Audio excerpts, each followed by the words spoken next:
Hi mga mare, 4 AM pa nga lang po nagigising na ako para makapagluto ako ng breakfast para sa aking mga estudyante na bago sila pumasok ay makakakain na sila. Nagluto lamang po ako ng pritong baboy para sa kanilang ulam. At habang nagluluto po ako, nagprepared naman po ako ng pambaon ng aking bunso. Pinabaunan ko nga lang siya ng pang-snacks niya na may saging at saka isang Yakult. Tapos noon, ginising ko na yung aking bunso para makapagligo at makakain na po bago pumasok. At habang kumakain po siya, nag-prepared po ako ng kanyang pambaon na ilalagay po sa lunch bags niya. Tingnan mo nga si Hanhan, oh. Habang kumakain, nagkukusot-kusot pa ng mata kasi inaantok pa. Maaga kasi yung pasok niya. Kaya maaga din siya nagigising. Tinatanong ko nga siya kung okay na sa kanya yung baon niya. Sabi niya okay naman.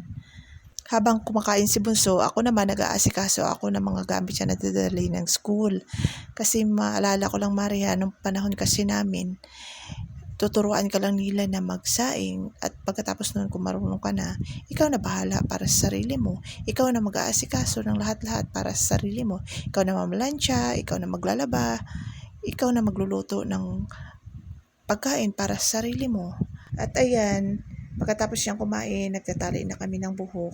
Mini-make sure ko talaga makakapagtali kami ng buhok kasi mahaba po yung buhok niya. Ayaw ko kasi na pumasok yan na sabog-sabog yung buhok. Kaya dyan kami natatagalan sa pagtatali-tali ng buhok niya. Minsan nga nagagalit pa nga sa akin kasi matagal daw yung tali ko sa kanya. Pero sinasabi ko sa kanya na ganun talaga para at least maganda ka pag pumasok ka, di ba? Kaya sumasang-ayon na lang siya.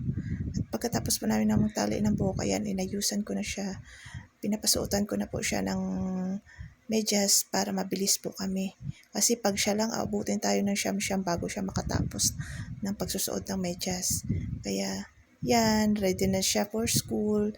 Gisingin na lang si daddy niya para maghatid sa kanya sa school. At habang naghahanda si daddy niya, siya naman palakad-lakad papunta sa kalsada para antayin si daddy niya. Good job, my love. Ayan, nakasakay na siya sa motor ni daddy niya kasi ihahatid na po na siya namin sa school. Na kahit puyat pa si daddy niya, pero sinisigurado talaga niya na maihatid niya yung bunso namin sa school. At habang nasa school na siya, hindi na kasi pinapayagan yung mga magulang na pumasok sa school, hanggang gate lang. Kaya ako, tinatingnan ko na lang siya na kukunin siya ng teacher niya bago kami umuwi. Salamat sa panonood. God bless.